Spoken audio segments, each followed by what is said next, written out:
8 horas e 16 minutos, você está acompanhando o programa De Olho na Cidade. Obrigado pela sua audiência e paciência. Lembrando que a reprise do programa é 1h da tarde, 19 horas e meia-noite, aqui na TV Litoral, canal 20 da Via Cabo TV. Se você não tem TV a cabo, você pode assistir a gente pelo site www.tvlitoral.com.br. Lembrando agora que estreou no sábado a Rádio Web da TV Litoral, no site da TV Litoral, por isso que é Rádio Web. Então, se você não tem internet com banda larga, tem dificuldade às vezes de acessar o vídeo ao vivo ou as reprises dos programas, você pode acessar apenas a rádio. Fica só com áudio, pesa menos. Fica só com áudio, pesa menos, você pode ouvir o programa De Olho na Cidade ou pode ouvir os demais programas da TV Litoral ou simplesmente pode acessar o ao vivo lá da TV e pode assistir a TV Litoral no www.tvlitoral.com.br. Que Agora, beleza, né? agora quando você entra os dois ao vivo? Não, só entra a rádio ao vivo. Ah, tá. Aí fica com áudio. Aí se você quer assistir, aí você tem que clicar lá, assista ao vivo. Pum! Aí vai parar a rádio e vai ficar assistindo Você entraria a TV ao os vivo. dois? Não tem como, né? Não sei, ué. Fica Às complicado, vezes. né? Os dois falaram.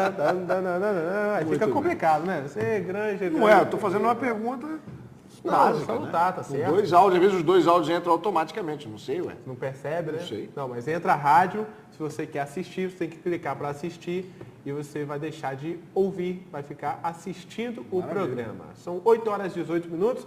Vamos conversar com o senhor Mário Lopes, ele que é presidente da Fundação da Infância e Juventude do nosso município de Campos, veio conversar conosco sobre a Conferência da Criança e do Adolescente, que começa nesta quarta-feira.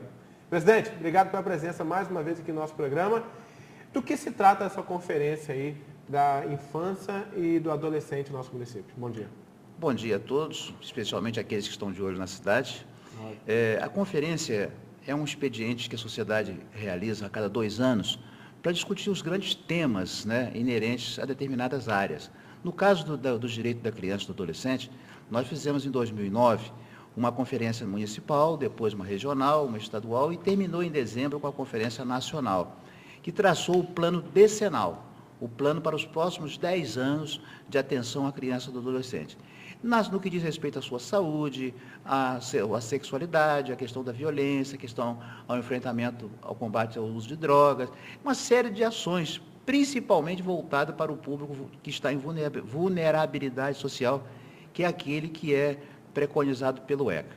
E esse ano, nós vamos fazer uma avaliação do que foram esses 2 anos do plano decenal. O que aconteceu, o que foi planejado em 2009 e que efetivamente aconteceu. O que não aconteceu, por que não aconteceu. Então, esse ano nós vamos debater, o tema será mobilizando, implementando, monitorando a política e o plano decenal de direito da criança e adolescente. Então, na verdade, nós vamos monitorar, vamos ver o que foi implementado, vamos ver o que está dificultando, o que era competência de município que não foi feito, o que era competência de Estado, o que era competência da União, enfim, a gente vai dar uma sacudidela nisso aí, não que a gente deva abrir mão daquilo que não aconteceu ainda, porque às vezes as ações que são planejadas para 10 anos, não podem acontecer tudo de uma vez só. Então, há uma grande mobilização na cidade. Nós, no dia 25, fizemos uma reunião preliminar, chamada Assembleia Livre, Conferência Livre, só com adolescentes. Reunimos 171 adolescentes lá no espaço da Universo e fizemos uma preliminar daquele tema que era inerente a eles próprios, os adolescentes, que foi, lá discutiram a participação de crianças e adolescentes em espaços de construção de cidadania. E, por incrível que pareça, não tão incrível assim, né, mas o nível foi elevadíssimo. As propostas que os jovens vão levar, já prontas, para essa conferência que vai acontecer no dia 9 e no dia 10 na Escola Técnica, no auditório Cristina Bastos, lá do IFE, já vai ter uma participação grande de adolescentes, já levando uma discussão preliminar para que os adultos, né, possam legitimar para que seja encaminhada a conferência municipal. Eu tenho dito para os conferencistas que não se pode perder de vista que a conferência tem como pano de fundo produzir modificações na legislação federal. Então, tudo aquilo que ele estiver pensando para Campos tem que pensar extensivamente também a sua aplicação em outros municípios, né, em outros estados. E muitas vezes, não que não se respeite a posição que é regional, que é local, mas a gente tem que procurar dar uma melhorada na redação para que ela possa se estender esse benefício. Eu costumo falar com eles que em 2009, saiu daqui de Campos uma proposta que era de se construir uma delegacia especializada de proteção à criança e ao adolescente, para cidades com 200 mil habitantes e que seriam regionalizados, né? Essas ações seriam regionalizadas. Ora, só Campos pensou nisso, aqui nessa região. Quando chegou na regional em Macaé, houve uma melhoria nessa posição, já saiu para 150 mil. Quando chegou no Rio de Janeiro, outras regiões também tinham pensado e levou para Brasília essa proposta de se construir delegacias especializadas para 150 mil. Quando chega em Brasília, e esse assunto é tocado a nível nacional, ela ganha uma outra conotação. A proposta ela é modificada para melhor enormemente, porque nós aqui em Campos pensamos em construir uma delegacia, porque aqui tinha vara da família, aqui tinha juizado da infância, aqui tinha juizado da infância e do adolescente, tem defensorias públicas, mas em cidades onde não tinha sequer varas próprias, cidades de varas únicas.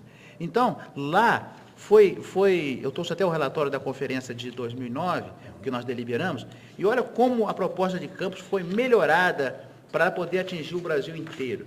Ficou assim: garantir o acesso à justiça e promover a celeridade, o apressamento, né, nos procedimentos judiciais que envolvam os interesses de crianças e adolescentes, por meio de criação, que era o nosso caso, ampliação onde já existisse, né, descentralização onde existisse uma coisa fundida no outro, e melhoria das condições de funcionamento onde já existisse, as delegacias, varas, promotorias, defensorias públicas especializadas e de competência exclusiva da infância e da juventude.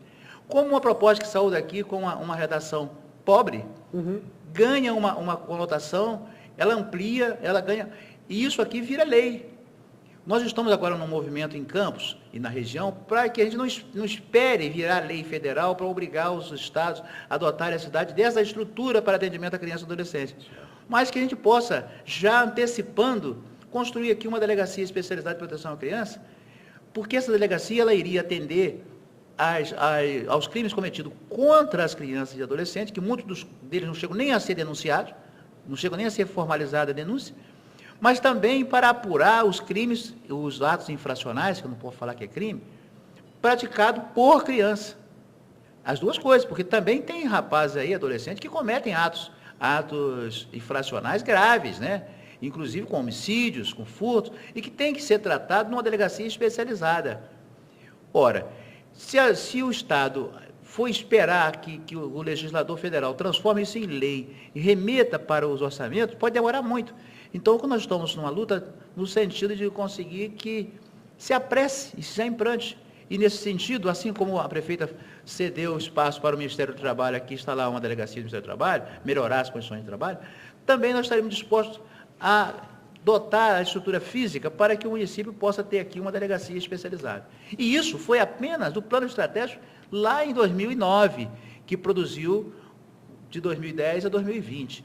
Mas nós hoje vamos ter uma palestra de abertura com o doutor Cláudio Augusto Viana da Silva, não é o Caixa d'Água, né?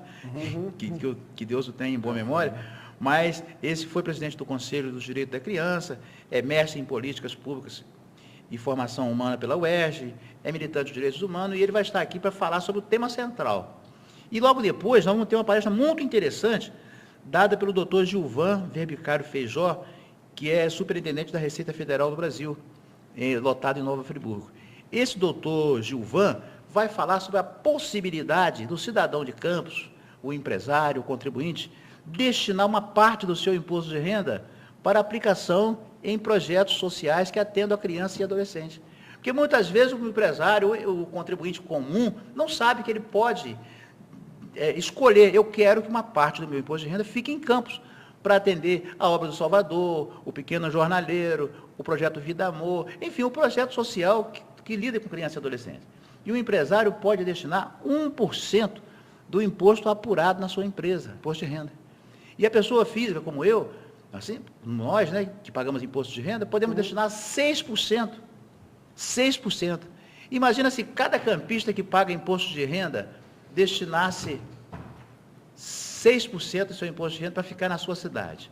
Esse dinheiro não iria para o Ministério do Transporte, para a Embratur, não iria para o Ministério da Agricultura, ficaria aqui. Se o empresário, e hoje Campos tem muitos empresários, destinar 1% do seu imposto de renda, talvez o dinheiro que hoje a Prefeitura coloca nessas obras não precisasse colocar, destinasse para outra coisa. Então, nós estamos lutando no sentido de deflagrar, inclusive, uma campanha publicitária, alertando a população, nós estamos no final do ano, a fazer a doação do imposto de renda, porque logo no ano seguinte, em abril, quando for fazer o ajuste, ele vai poder compensar.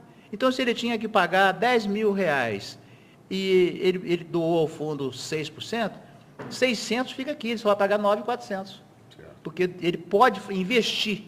Então, essa é uma palestra muito importante, que não está fora do tema, porque o tema toda, a conferência toda vai se falar em proteção de criança e adolescente. Para proteger criança, para se dotar de infraestrutura, tem que ter dinheiro.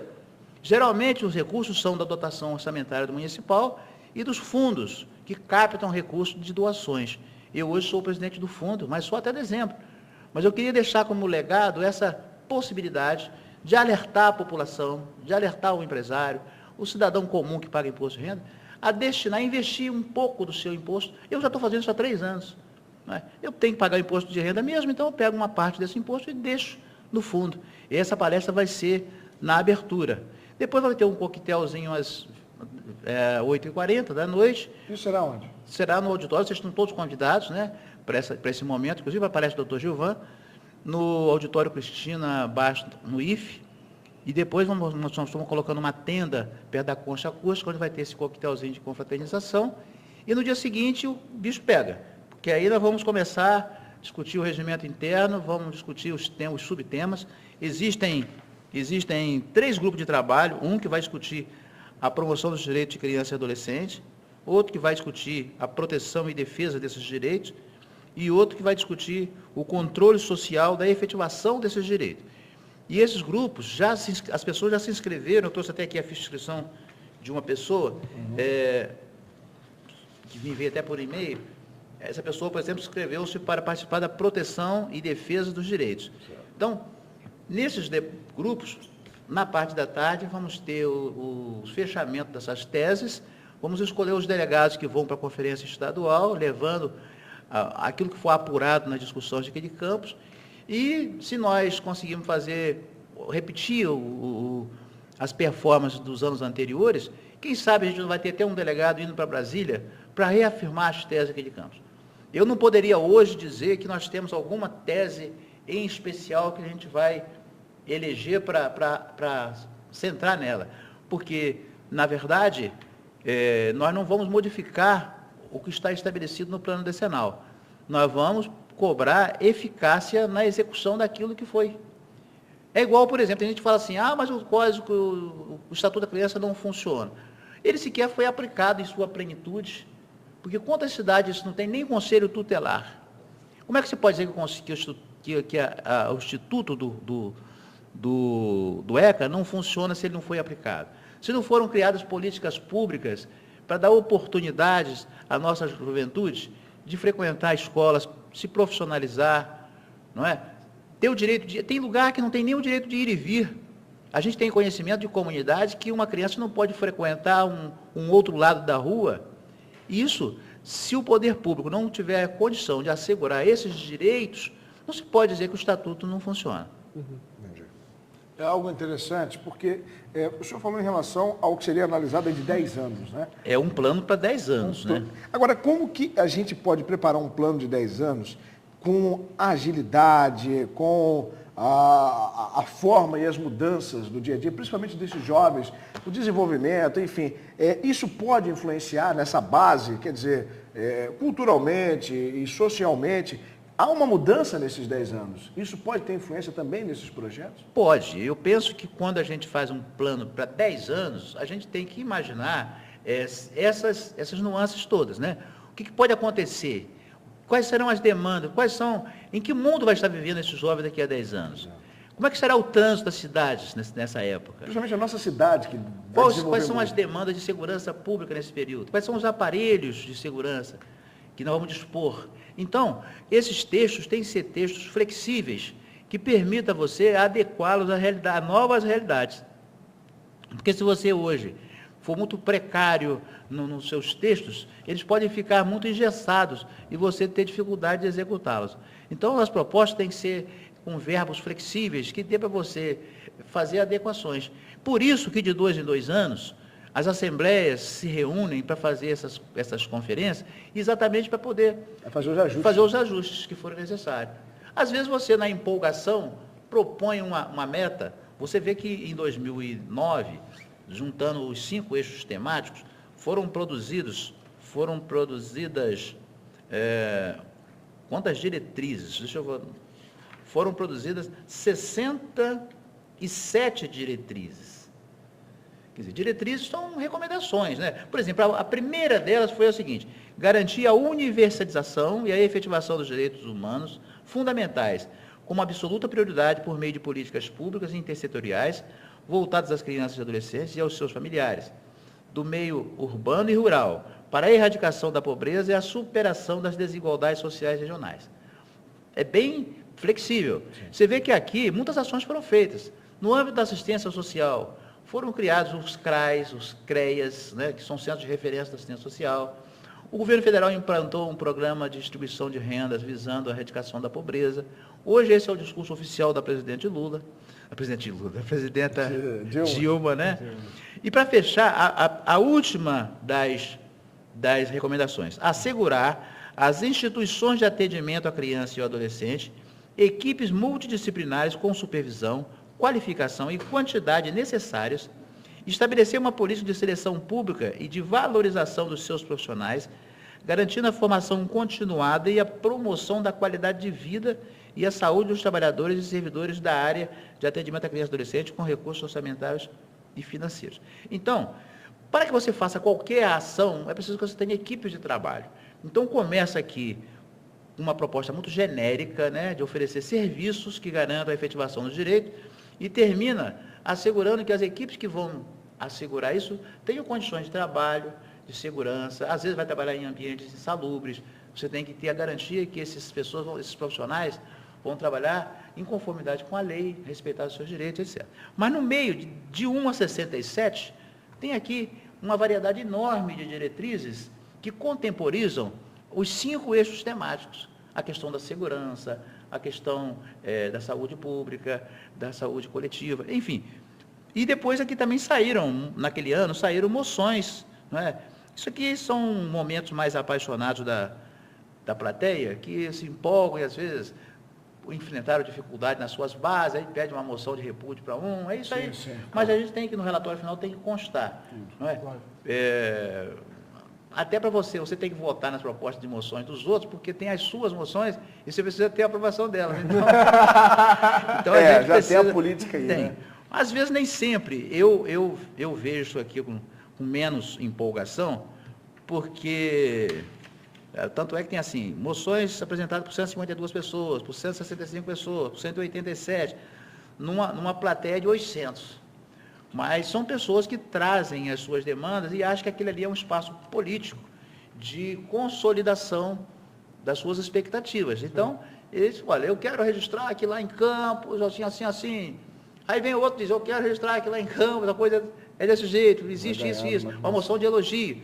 Geralmente é repúdio ou elogio, não tem meio termo. Ou é na cabeça ou é no chinelo. Não tem como. Mas aí essas moções, quando acontecem, já estão no final Já está. Essa conferência que vai ter dia 9 e 10, vai terminar com moções também. Moção de repúdio, porque não deixaram, não deu ponto facultativo para a gente vir para aqui, tem que vir na mar, não deu almoço para os conferencistas, né? Essas coisas acontecem. Mas isso a gente sabe como conduzir.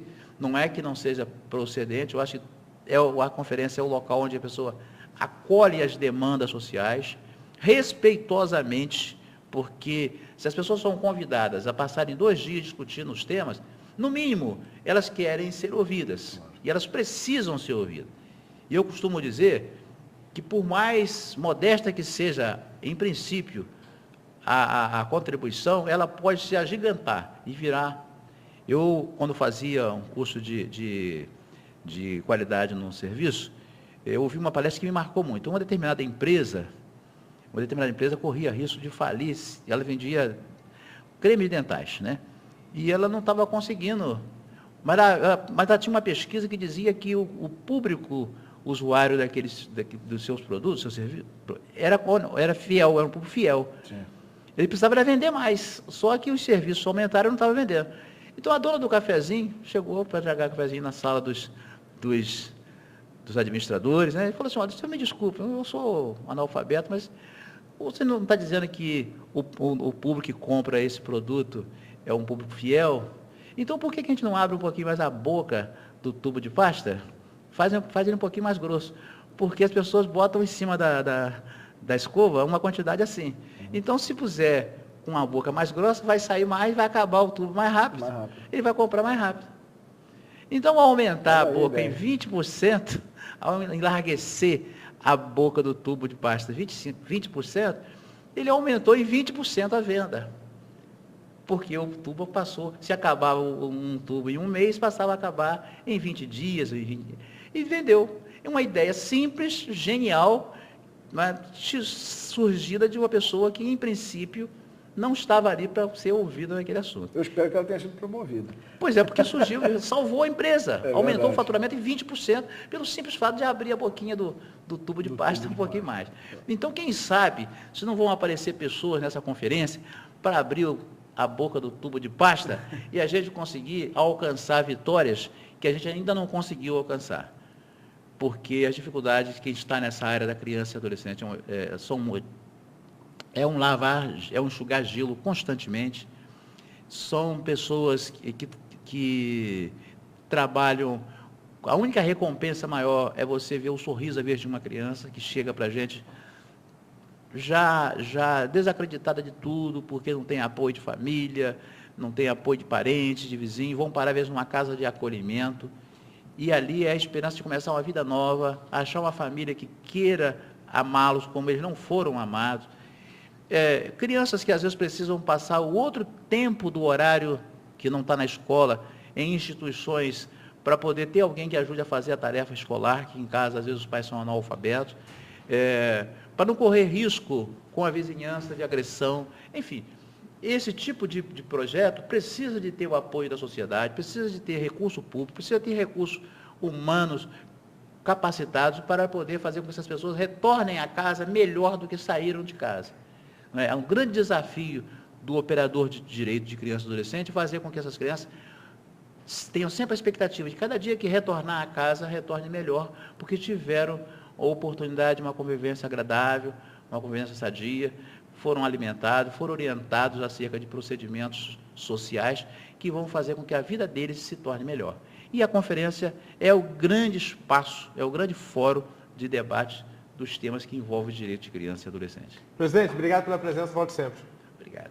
Começamos com o senhor Mário Lopes, ele que é presidente do Conselho Municipal aqui de Infância e de Adolescência do nosso município, e veio conversar conosco sobre a conferência da criança e do adolescente que vai acontecer às 18 horas de quarta-feira, dia 9, lá no IFE, no auditório presidente? Cristina Bastos. Às 18 horas. Inscrições vão até hoje. Até hoje, né? Até hoje às 17 horas.